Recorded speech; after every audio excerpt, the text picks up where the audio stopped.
บางท่านก็ว่าหลวงพ่อมีลายก็โมโหลายนี่โมโหเพราะเล่นประจ้าง มีเหมือนเปิ้นแต่ใจบ่เหมือนเปิ้นก็ต้องขออภัยกันเนี่ยโถอู้โถจ๋าก็ได้มันต้องลายอย่างนั้นมันรุ่นเฮาแล้วแหละอย่างใดก็ตามก็ต้องขอขอบใจที่สนใจแล้วก็ติดตามฟังรายการนี้มาด้วยดีตลอดเอาละต่อไปเรามาไหว้พระเนาะมาไหว้พระสมทานรับศีลกันสวดมนต์กันพูดกันวันพระไหว้พระสวดมนต์ถวายเป็นพระพรชัยมงคลแด่สมเด็จพระเจ้าลูกเธอเจ้าฟ้าพัชรกิติยาภาตั้งอกตั้งใจเน้อศรัทธาญาติโยมเน้ออะระหังสัมมาสัมพุทโธภควาพุทธังภควันตังอภิวาเทมิกราบพระพุทธสวากขาโตภควตาธัมโมธัมมังนัมมัสสามิกราบพระธรรมสุปฏิปันโนภควโตสาวกสังโฆสังฆังนัมมามิกราบพระสงฆ์นะโมตัสสะภะคะวะโตอะระหะโตสัมมาสัมพุทธัสสะนะโมตัสสะภะคะวะโตอะระหะโตสัมมาสัมพุทธัสสะนะโมตัสสะภะคะวะโตอะระหะโตสัมมาสัมพุทธัสสะพุทธังสรณังคัจฉามิธัมมังสรณังคัจฉามิสังฆังสรณังคัจฉามิตุติยัมปิพุทธังสรณังคัจฉามิตุติยัมปิธัมมังสรณังคัจฉามิตุติยัมปิสังฆังสรณังคัจฉามิตติยัมปิพุทธังสรณังคัจฉามิตติยัมปิธัมมังสรณังคัจฉามิตติยัมปิสังฆังสรณังคัจฉามิอิติปิโสภะคะวะอะระหังสัมมาสัมพุทโธวิชชาจรณะสัมปันโนสุขโตโลกวิทูอนุตตโรปุริสธรรมสารถิสัทธาเทวมนุษย์สานังพุทโธภควาติยันตุนิมิตตังอวมังคลัญจาโยจมนาโปสกุณัสสะสัทโธปาปักขโหตุสุปินังอกันตังพุทธานุภาเวนะวินาศเมนตุสวากขาโตภควตาธัมโมสันติติโกอาคาลิโกเอหิปัสสิโกโอปนัญิโกปัจจตังเวทิตาโพวินโยหิติยันตุนิมิตตังอวมังคลัญจาโยจามนาโพสกุณัสสะสัทโธปาปักขโหตุสุปินังอกันตังธรรมานุภาเวนะวินาศเมนตุ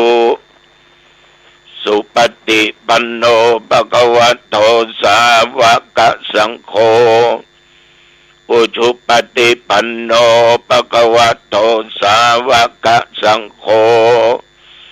ญายะปฏิปันโนภควโตสาวกสังโฆสามีจิปฏิปันโนภควโตสาวกสังโฆยะติตังจัตตาริปุริสยุคานิอัตถปุริสปุคลาเอสะภควโตสาวกสังโฆอาหุนายโยปาหุนายโยทักขินายโยอัญชลีกรณีโยอนุตรังปุญญเกตังโลกัสสาติยันดุนิมิตังอวมังคลัญญาโยจามนาโปสกุณัสสะสัทโธตาปัคคะโหตุสุปินังอกันตังสังฆานุภาเวนะวินาสเมนตุวิปัสสิสานมัตโตจักขุมันตัสสะสิริมัตโตสิกิสปินมัตโตสัพพะพุทธานุกัมปิโนเวสปุตสนมัตโตนะหาตกัสสะตปัสสิโนนะมัตโตกักกุสันตสะมาราเสนะปมัตติโนโกนากัมปนัสสะนะมัตโตพระมนัสสะบุสีมัตโตกัสสปัสสะนะมัตโตวิปมุตตัสสะสัพพติอังคีรัสสะนะมัตโตสักยะปุตตัสสะสิริมัตโตโยอิมังธรรมเตเสสิสัพพทุกขาปนุทนังเยจะเป็นนิพุตตาโลเกยะตาพุทธังวิปัสสิสุงเตชนะอภิสุนามาอันตาวิตัสสารธาหิตังเทวมนุษย์สนังยังนมัสสันติโคตมังวิชาจรณะสัมปันนังมาอันตังวิตัสสารทังวิชาจรณะสัมปันนังพุทธังวันดามะโคตมันติยะโตหังภาคินิอริยยะชาติยาชาโตนาภิชนามิสันจิจะปันนังชีวิตาวโรเปตา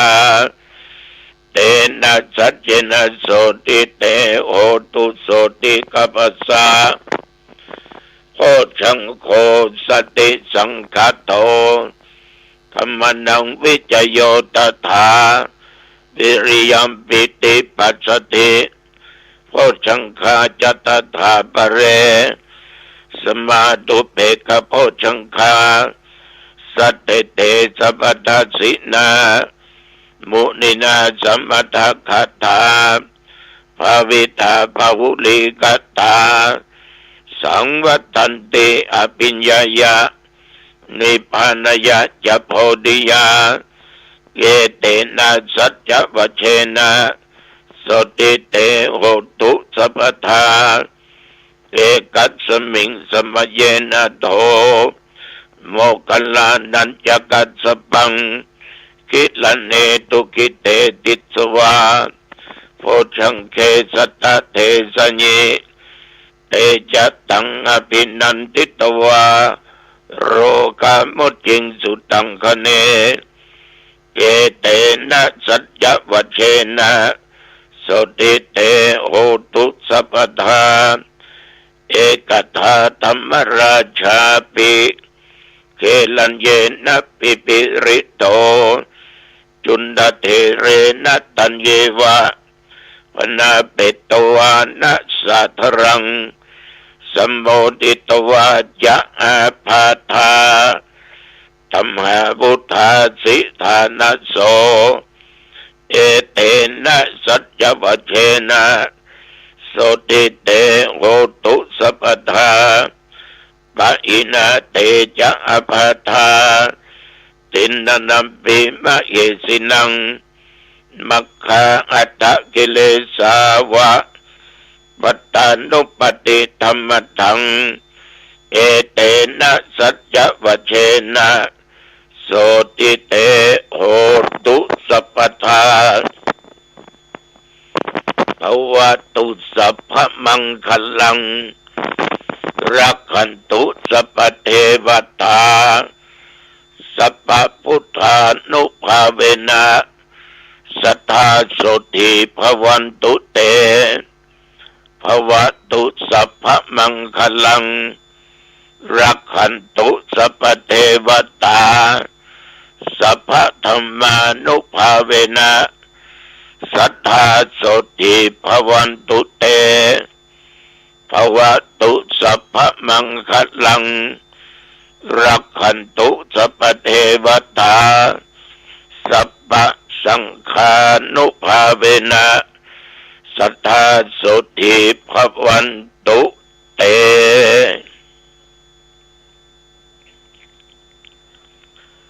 โดยบทพุทธานุภาพธรรมานุภาพสังฆานุภาพบทสาธยายมนต์อันศักดิ์สิทธิ์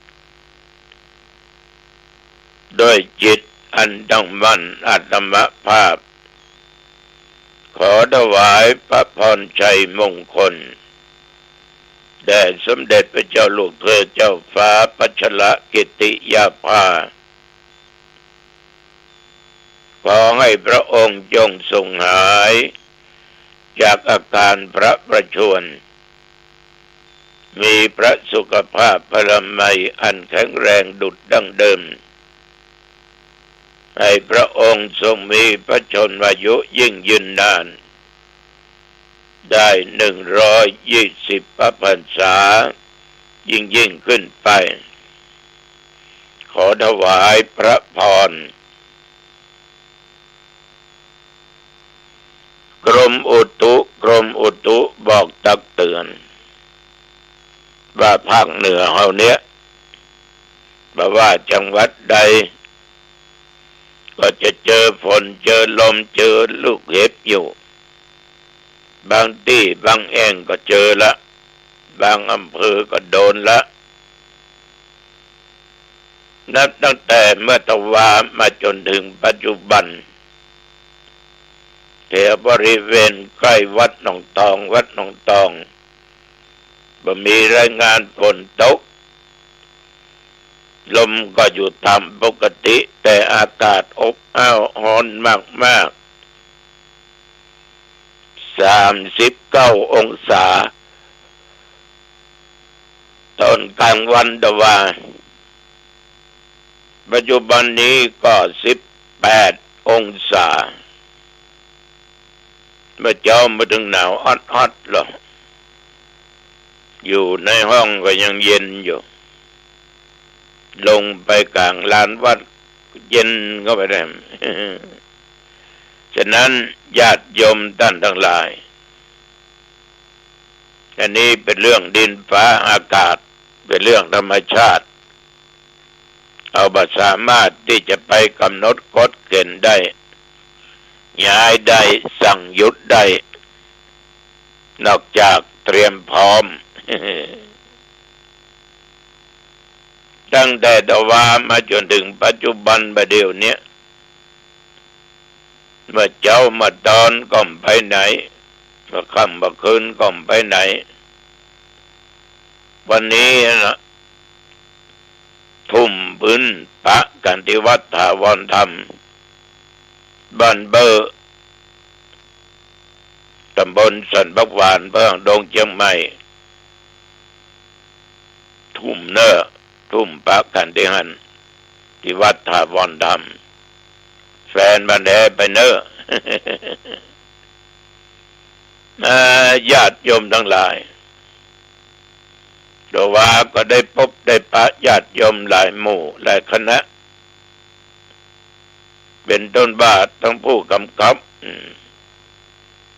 ลากลับไปประจำตำแหน่งที่ สถานีตำรวจช้างเผือกบาตำแหน่งเป็นผู้กำกับแล้วก็ต้องขออนุโมทนาต่อญาติต่อโยมทุกท่านทุกคนที่ได้ร่วมจิตร่วมใจกันร่วมจิตร่วมใจกันในการพัฒนาสถานที่ศึกษาธรรมปฏิบัติธรรมที่จะมีงานวันที่20เดือนเมษายน2568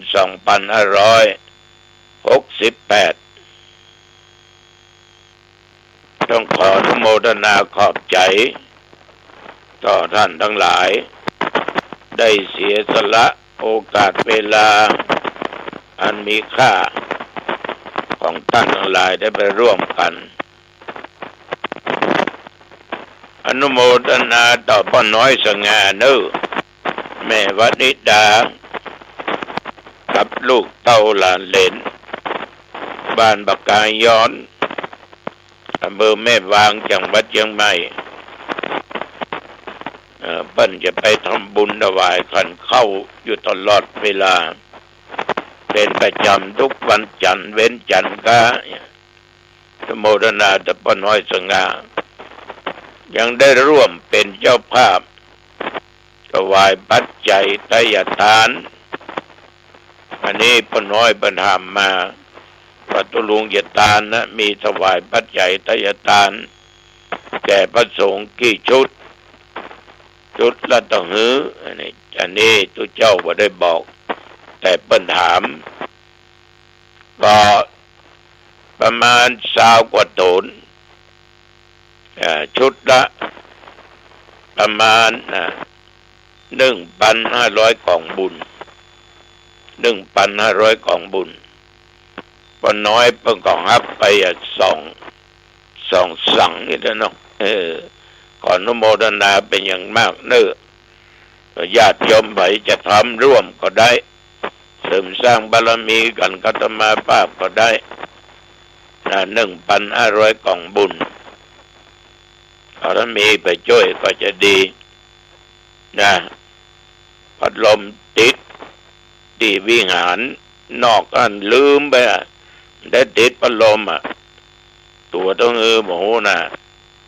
ดูเหมือน1,800 ของบุญเนี่ยที่เขาว่านะต้องการอยู่8 ตัวก่อนยังมีเจ้าศรัทธาเตือนเนาะสร้างบดบุญกุศลญาติโยมมันบ่เสียหลายสร้างไปตามอัตภาพของตัวเองมีน้อยก็สร้างน้อยมีนักก็สร้างไปเอาได้กินได้อยู่ถึงวันก็เพราะตัวเฮาไว้ใดญาติโยมก็เอาเป็นคนมีศีลเป็นคนมีธรรมเราได้สร้างสิ่งดีๆไว้กับชีวิตตัวเองเราได้ทำบุญสุนทานรักษาศีลฟังเทศน์ฟังธรรมเจริญเมตตาภาวนาเรามีหลักธรรมอยู่ในจิตในใจได้ประกอบอาชีพว่าการเกษตรการค้าการขายหรือว่าเป็นข้าราชการก็ตามได้ทำงานอยู่ในตำแหน่งหน้าที่ได้ก็ตามเราก็ต้องมีศีลมีธรรมนะเนาะเพราะศีลธรรมจะโดนบันดาลเป็นบุญเป็นกุศลนะเป็นบุญกุศลก็ยังญาติโยมปฏิบัติตามธรรมะอุทานะสัมปทามันเนี่ยคนมันเนี่ยมันถึงบ่อดมันถึงบ่กันมันถึงบ่อยากบ่อดกันอยากสิ่งใดดีเอาทำเอาเก็บได้สิ่งนั้นเอาค้าเอาขายมันก็จะได้สามารถสร้างฐานะแก่ตัวเองได้ขนาดเปิ้นกามาพันได้เป็นอย่างรวย ก็ตั้งอยู่ในศีลในธรรมนั่นนะประกอบอาชีพในทางสุจริตไปกดไปโลภไปโกงเอาของไผ แม้แต่เป็นข้าราชการทำงานในตำแหน่งใดจะเป็นเพศใดหญิงชายก็ตามเป็นทุเจ้าเป็นนักบวชก็ตามถ้ามันรักษาศีลมีธรรมะอยู่ในใจตึมอดตึมกันตึมอยากทุเจ้าก็บอกอดกันอยากปฏิบัติตามหน้าที่กิจของสงฆ์บิณฑบาตกาสวดโยโกหงกาเผยแผ่ธรรมกาปฏิบัติตามธรรมในสมถะวิปัสสนากรรมฐานกามันได้กลัวอดมันได้กลัวกั้นกลัวอยากมันจึงมีมาเพราะอันนั้นแหละเป็นพลังแห่งบารมีธรรมอย่างครูบาอาจารย์มหาเถระหลายตนหลายองค์ท่านก็มีศีลมีธรรมท่านก็อยู่ได้ถ้าขาดศีลธรรมเมื่อใดความบรรลัยเกิดขึ้นเมื่ออันความหายนะเกิดขึ้นเมื่ออันแต่ทุกคนเนี่ยที่เกิดมาเป็นสัตว์ในโลกเนี่ยประการสำคัญสัตว์มนุษย์อันว่าบาปผิดพลาดมันถึงมีมันถึงพลาดน้อยพลาดนักถ้ามันพลาดอย่าไปมันพลาดซ้ำต้องแก้ไขไม่ใช่แก้ตัวว่ามันบดีก็แก้ไขทำดีจะขอฝากกับญาติกับโยมโดยทุกเจ้าพระสงฆ์องค์เจ้าโดยบางอย่างก็บดีต้องไปซ้ำเติมกันในสิ่งที่คนนั้นคนนี้ผิดพลาดควรเราจะให้กำลังอกกำลังใจกัน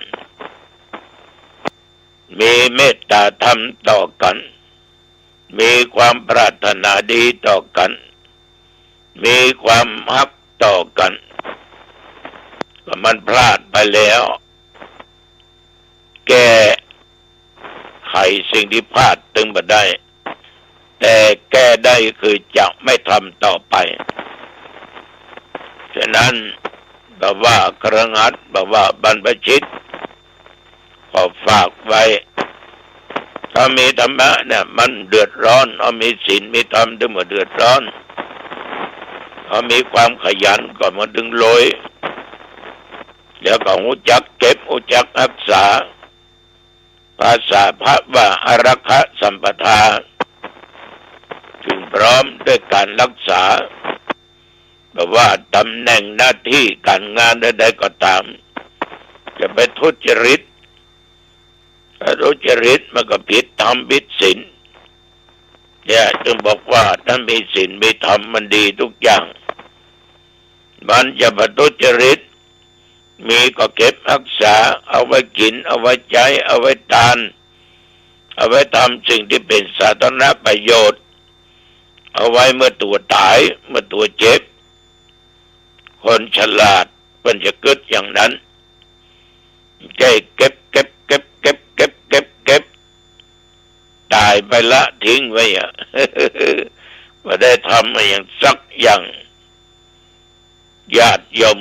คนรู้จักเก็บรู้จักรักษารู้จักยกรู้จักจ่ายรู้จักกินรู้จักทานมันดีมันกำจัดความตนีขี้เหนียวกำจัดความโลภความโกรธความหลงได้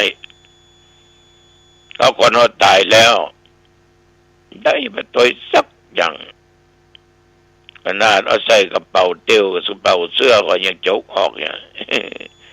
อยู่ในปากบางที่นี่เอาสตางค์ยัดปากศพคนยังควัดออกมาอยู่นะแม่ขอเนยพ่อขอเนยญาติโยมทั้งหลายเก็บต้องไว้จักเก็บใจจักใจสิ่งเหล่านี้มันมีมาได้เพราะความขยันเพราะการรู้จักเก็บรู้จักรักษารู้จักคบคนใดควรคบคนใดบ่ควรคบคนบดีก็หลีกเลี่ยงก็มันบดีอย่าไปคบมันนี่หยังถ้าคบ ก็มีทางชิบหายวายวอดเดือดร้อนเกิดความหายนะความเสื่อมเสียขึ้นมีแล้วก็หูจักจกหูจักใจจะไปสุรุ่ยสลายทำอย่างจะไปเกินตัวยะอย่างพอประมาณพอทำได้นะพอทำได้บ่เดือดร้อนทำไปอันนี้ตัวเจ้าฝากไว้กับญาติกับโยมเด้อไปลืมเด้อบุญปะกันเด้อที่วัดบ้านเบอร์นะวันที่20 เมษายนจะทานที่นอกกุนเด้อมีโอกาสเวลาไปร่วมกันเด้อพอออกไม่ออกเอาละอายุวันนะสุขะพละจงบังเกิดมีแก่ทุกท่านทุกคนพบกันใหม่โอกาสหน้าเจริญพร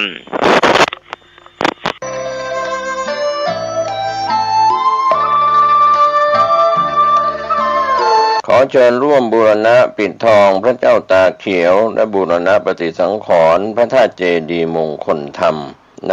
วัดบ้านเหล่าพระเจ้าตาเขียวตำบลบ้านเรือนอำเภอป่าซางจังหวัดลำพูนได้รับเมตตาธรรมจากพระธรรมเสนาบดีรองเจ้าคณะภาค7เจ้าวาดวัดพระธาตุดอยสุเทพราชวรวิหารเป็นประธานที่ปรึกษาโครงการมีพระเทพรัตนนายกเจ้าคณะจังหวัดลำพูนเจ้าวาดวัดพระธาตุธริพุนชัยวรมหาวิหารประธานโครงการบูรณะโดยมีพระครูภาวนาโสภิตฝ่ายวิปัสสนาผู้ช่วยศาสตราจารย์ด็อกเตอร์เจ้าวาดวัดบ้านเหล่าพระเจ้าตาเขียวรองประธานโครงการบูรณะท่านที่จะร่วมบุญบูรณะได้ที่บัญชีวัดบ้านเหล่าพระเจ้าตาเขียวธนาคารธกส.เลขที่บัญชี020188714 ติดต่อสอบถามร่วมทำบุญได้ที่พระครูภาวนาโสภิตเจ้าอาวาสวัดบ้านเหล่าพระเจ้าตากเขียวโทรศัพท์0969525159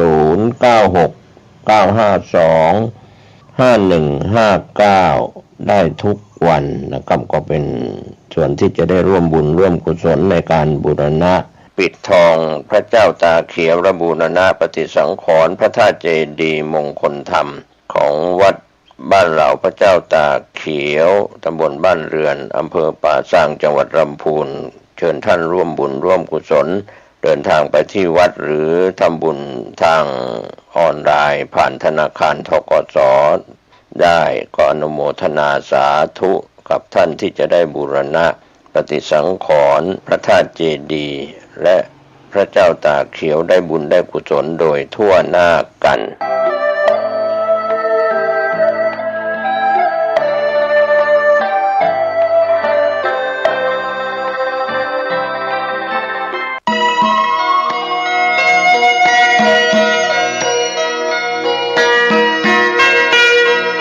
ข่าวสารเพื่อการประชาสัมพันธ์ขอเชิญชวนผู้ใจบุญใจกุศลร่วมทำบุญวันมรณภาพ32ปีพระครูวิมลวรเวทหลวงพ่อบุญมีชยวุฒโธมรณภาพวันอาทิตย์ที่7 มีนาคมพุทธศักราช2536อายุครบ119ปีกำหนดการทำบุญศุกร์ที่7 มีนาคมเวลา 9:30 นาทีอาราธนาพระสงฆ์สวดพระพุทธมนต์หลังจากนั้นก็มอบทุนการศึกษาท่านสามารถติดต่อสอบถามร่วมทำบุญตั้งโรงทานได้ที่พระมหาเกษมเขมาภินันโทเจ้าวาดวัดท่าสตอยตำบลวัดเกตอำเภอเมืองเชียงใหม่จังหวัดเชียงใหม่ติดต่อสอบถามร่วมทำบุญตั้งโรงทานที่พระอาจารย์พระมหาเกษมเขมาภินันโท0612281870หรือที่หมายเลข0810249817สามารถติดต่อเพิ่มเติมได้ที่พระแดงปัญญาทโรวัดท่าสตอย0635203841ก็เป็นงานบุญงานกุศลจากการ ทำบุญในคราวครั้งนี้นักศีลนักบุญคณะศิษยานุศิษย์คณะศรัทธาและผู้มีความเคารพนับถือในตัวหลวงพ่อพระครูวิมลวรเวทร่วมงานบุญงานกุศลได้บุญได้ความดีโดยทั่วหน้ากัน